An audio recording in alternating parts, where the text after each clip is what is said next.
We will now describe universal sets and subsets and list down all the subsets of a set. So let's try to consider this situation. Consider these cards. So just like a usual playing card, we have numbers 1 to 10. Usually in our playing card, you have an ace as your 1. But let's say we'll consider that as a 1 instead. So we are asked here to form the following sets using the numbers in the cards. Number 1, numbers less than 5. For set B, even numbers less than 6. Set C are prime numbers and D are composite numbers. So, pause this video and try to answer the problem. Okay, let's try to check whether your answers are correct. For A, when we say numbers less than 5, these are 1, 2, 3, and 4. And then B, looking at the cards given to us, the even numbers less than 6. So we cannot consider 6 and beyond anymore, but just lower than 6. So the even numbers here are 2 and 4. 1, 3, and 5 are odd numbers, by the way. And for C are C includes the elements which are prime numbers. Prime numbers are just divisible by itself and 1. So 1 is not prime. Number 2, just remember 1 is not a prime nor composite. Number 2, it's a prime number because you can just divide a 2 and a 1. Same with 3, it's a prime number because 3 divided by 3, 3 divided by 1, and nothing else.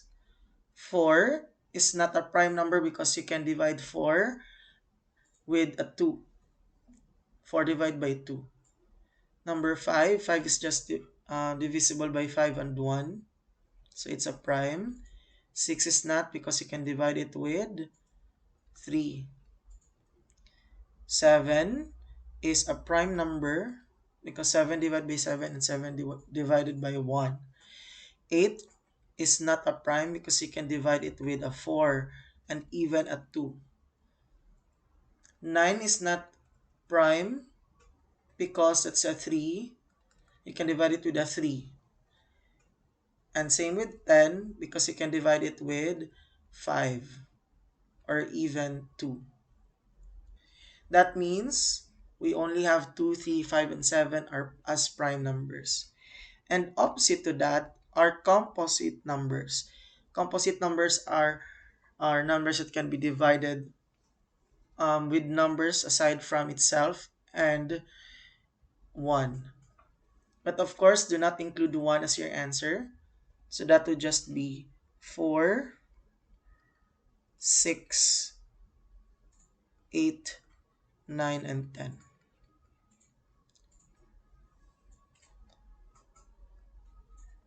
Okay, so as you can see, when we try to complete our elements here in A, B, and C, our bases here are all in the cards that we are given here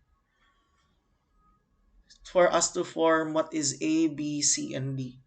That means the cards given to us 1, 2, 3, 4, 5, 6, 7, 8, 9, and 10 would be written in this manner. And what do we call this U here? It's what we call the universal set. So how do we define universal set now? That's a question. Considering our situation about the cards from 1 to 10 and forming sets A, B, and C, and D. Universal set are simply the universe denoted by a U contains all the elements being considered in a given situation. So when you try to form sets A, B, C, and D, what you are considering only are the numbers from numbers 1 of 10, from 1 to 10 because that's what is given to you to be considered. And we call that one as universal set. Because if there's no universal set, you can think of a lot. Like for example, the even numbers. Even numbers will not stop in 10, but you can still have 12, 13, and so on. It becomes infinite. So the universal set will somehow help us to limit um, the elements that we're trying to identify in our new set. So let's say, for example, give a real life example of a universal set. So set of let's say set of carnivorous animals that can be your universal set. But then again, you can create new sets out from it. Let's say set of carnivorous animals which can be a pet. So you have dog, you have a cat, that. And then you can also say from the new set of animals which are color blue. So you will base your listing from your universal set, like that.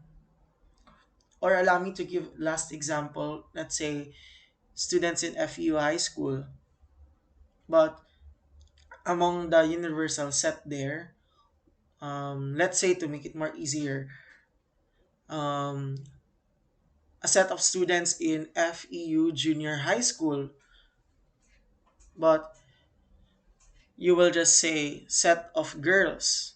So you will only say Leslie, Kayselyn, um, Jada, like that. When you also say set of boys, so because it's under universal set of FEU junior high school, your answer this time would just be Azul, Jason, Sheik, and etc. Let's consider the following sets. We have here our universal set containing the elements 1, 2, until 10. And then we have our sets A, B, C, and D from our universal set. My question is, what do you observe between set A and set B?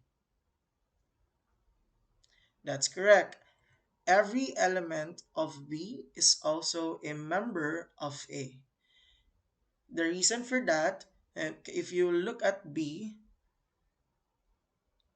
B has an element 2, which is also in A. Then the other element in B is 4, which is also in A. So that means everything is in A. If that happens, that a certain set, all of the elements in a certain set is also a member of the other set, we're applying the concept of subset. So we say set B is a subset of A, and we can write it as this one using this symbol. It looks like a U, but the opening of the U would be on the right, and there is a bar below it. So how do you read this? B is a subset of A. So to formally define it, we say that set B is a subset of A, written in this as this one, if and only if every element of B is also an element of A. So let's consider another example, which is this one. We also say that D is a subset of A. It's because all of the elements here in D is also an element in A.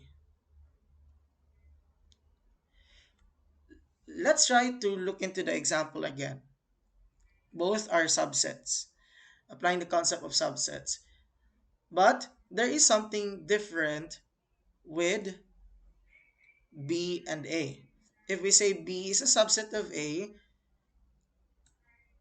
if you notice, there has at least one element in A that is not in B, such as 1 and 3.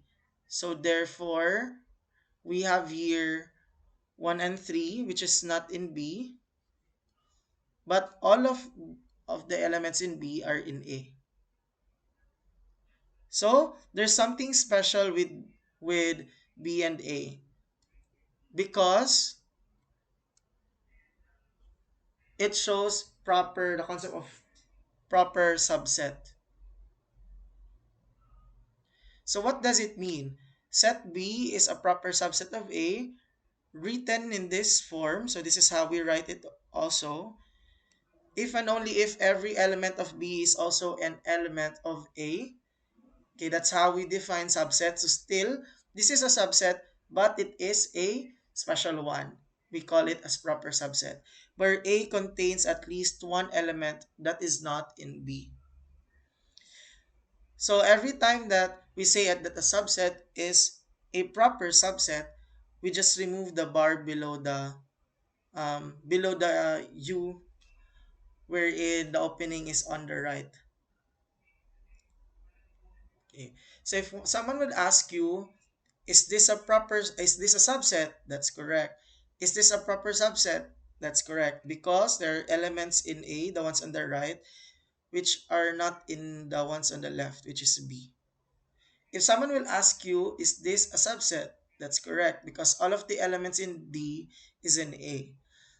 But this is not a proper subset. This time we'll talk about number of subsets. So we're given that set A containing the elements 1, 2, and 3. We have to list down all the subsets and determine the number of possible subsets. So una, we will be making the subsets. Of course, yung subsets natin, it is exactly the same as the given set. So yung first possible subset natin is 1, 2, and 3. Okay, sunod. This time, we will complete the proper subsets. Meaning, yung mga sets na totoo ding nandun sa A, pero not necessarily that everything in A is here in our identified set. So, for example, we can just have 1 and 2. That is still a proper subset to the set A. Because, if you notice, all of the elements here is nandun sa A, but not all of the elements here in A is in here, like 3. This one also, 1 and 3, so walang 2. Ito, 2 and 3, walang 1. So, proper subset siya. And then finally, we take all 2 elements at a time, then possible din na 1 element at a time. So, we can have a subset which is just 1, walang 2 and 3, a subset which has 2 only, walang 1 and 3, at saka subset which is just a 3, walang 1 and 2. And then don't forget, an empty set is always a subset of any set. So how many subsets do we have? It's 1, 2, 1, 2, 3, 4, 5, 6, 7, and 8. So there are 8 subsets. So, how do we determine 8 without listing down? So, may formula tayo dyan. Formula is, number of subsets can be identified as 2 to the power of n, where n is the number of elements in the set. So, for example, in our problem a while ago, we have 3 elements in the given. First element, second, third. Yun ang n natin. Yung cardinality of the set. So, 2 to the power of 3, yung 2 constant yan, okay? Hindi yan mababago. So, 2 to the power of 3 is just 2 times 2 times 2. So, magiging 8. Kaya, yung sagot natin is 8 subsets. Okay, let's practice. Determine the number of subsets for each of the following sets. Then list all the subsets. Okay, So, ito yung D natin. Meron siyang dalawang elements. So, therefore, yung cardinality natin of D is 2. Yan yung magiging N natin sa formula. So, the number of subsets is just 2 to the power of N. Since N is 2, 2 squared. 2 times 2, 4. Yung subset sa given set natin, which is D, you can start anywhere ha, but in my case, I'll start with an empty, then one elements at a time. You have 7 only, 9 only, and then finally, all of it, 7 and 9. So, 1, 2, 3, 4 subsets.